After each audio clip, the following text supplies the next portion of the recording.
Right, now what I'm going to do, I'm going to link these two fences together, and I'm going to count how many strides. It's quite difficult to count strides when you're cantering, unless you have, had a lot of experience.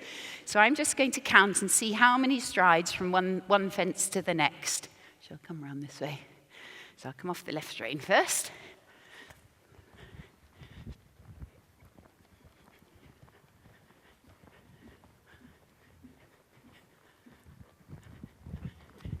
One, two, three, four. Okay, so that's 4 sort of fairly normal canter strides going around there. So what I'm going to do now is try and add another stride. So what I'm going to do is I'm going to have to make a conscious effort as a rider to shorten up that canter stride, get it shorter and bouncier, maybe ride a little bit more of a curve in my line to give me a bit more room. And now to add, so I've done 4 strides, I'm now going to add another stride, so I'm going to go on 5. But I'm going to have to sort of make an effort of getting the canter shorter and back.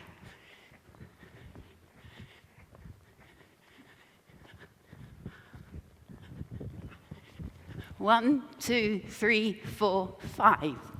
Good boy. Okay, that's right. I'm now going to do the same 2 fences, but now on 4. So now I can just let him come on a slightly more normal canter.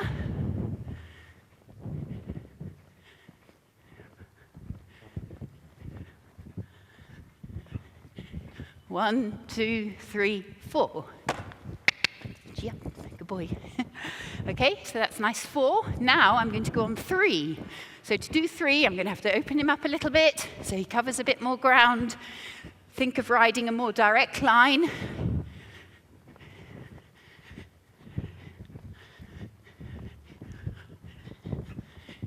One, two, 3. Good boy.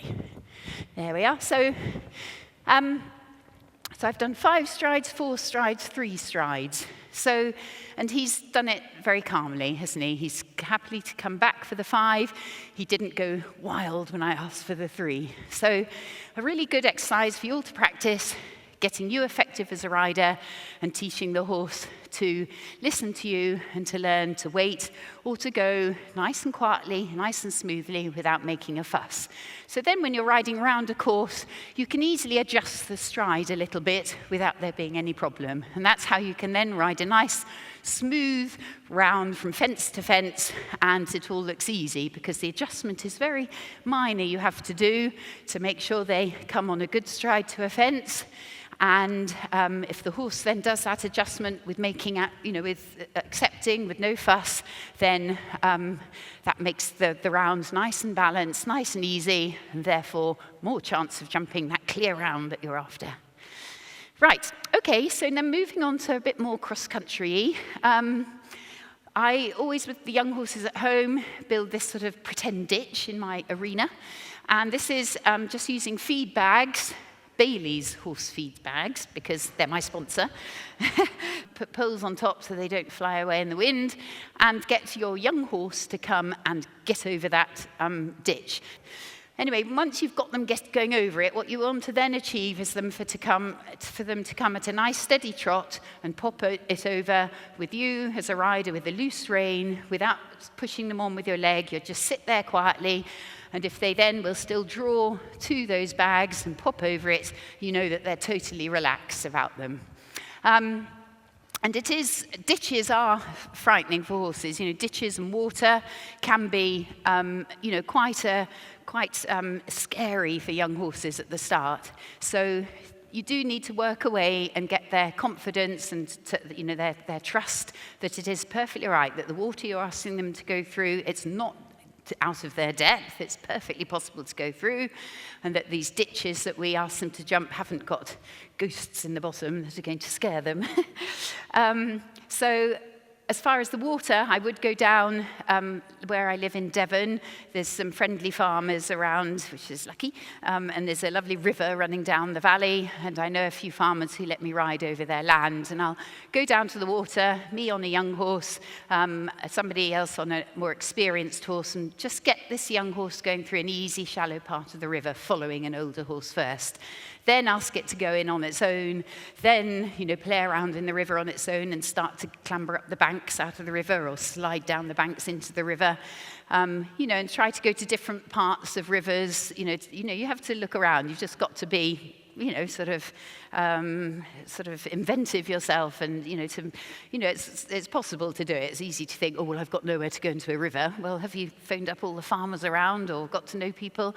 Anyway, go and do it, and people are willing to help you. So in and out of rivers, and then also the same with ditches. Try and jump any little ditches when you're out hacking. Get them to learn to go over them and accept them. And that's, I did quite a lot of my sort of cross-country schooling at home, although I haven't got... Archie. Wow, he says, look at that horse.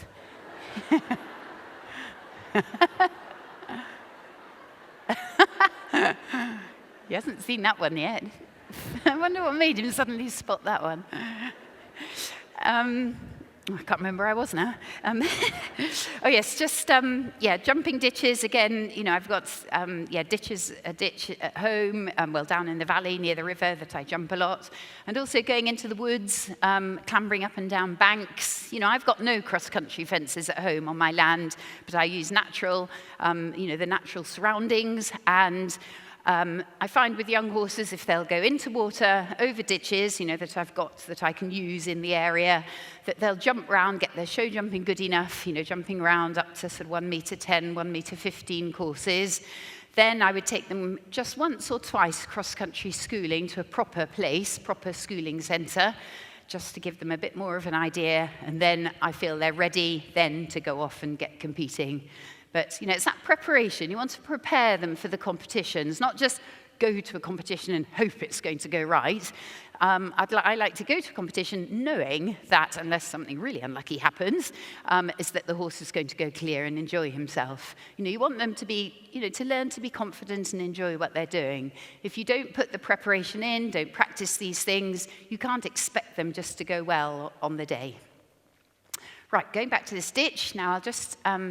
pop over it with Archie. I'm just going to come at trot with him because obviously he should find this quite easy. In fact, he was finding it so easy yesterday, he was treading in it. But so I'm just going to come here, fairly soft rein, lets him look down at it, and little pop. So of course, he obviously isn't finding it spooky at all, but he used to. I can assure you, he would have sort of seen that a mile off and shot away from it. Well, tried to shoot away from it. So once you've got them, your young horses popping over that, then add a fence. So if you wouldn't mind putting a fence up. Just one of them, please. Yeah, it doesn't matter which one. And then always add a fence. This is one stride, keeping the stride fairly short, so that I'm not encouraging him to go quick through the combination, teaching him to wait. And always jump it that you jump the ditch first, then the jump, because they'll find it quite hard. If they're only just used to jumping the ditch after having found it quite spooky, they'll find it much harder to jump a fence before to the ditch. So first of all, ditch to the fence. So I'm just going to come around. Good boy. He's a good boy, Archie.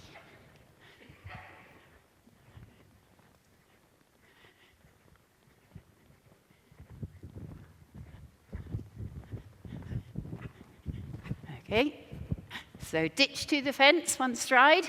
Then once they get used to that, you can then do it the other way around and do the fence to the ditch.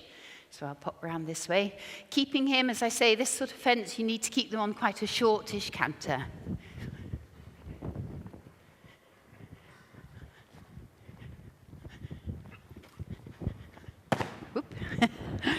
Okay, and then once they're doing that smoothly and quietly and making sure you stay in the middle all the time, very easy to start to let them drift a little bit one way or the other, then, if you could add the third fence, this other fence. And then you can add the other fence. So it's like, well, in the olden days, we used to call this a coffin, but we're not allowed to now. They've changed, they've changed the name of this sort of, you know, when you had a fence across country, rail, ditch rail, it was a coffin, whereas now they call it rail, ditch rail. So anyway, but I still think of it, you know, the sort of canter you need for this type of fence, we call a coffin canter, a nice short bouncy canter, so that they're sort of more condensed their stride and can be easily sort of quick and athletic through the combination. Oh, you're keen today, Archie. Right, so I'm going to come around again.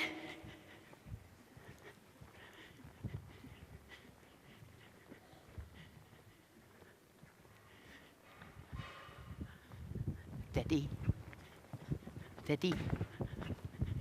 Good boy. Okay, so he's nice and smooth through that and accepts that easily. Okay, so get practicing that at home, and you'll find it, you know, it's all just a good introduction to proper ditches and to proper rail-ditch-rail combinations.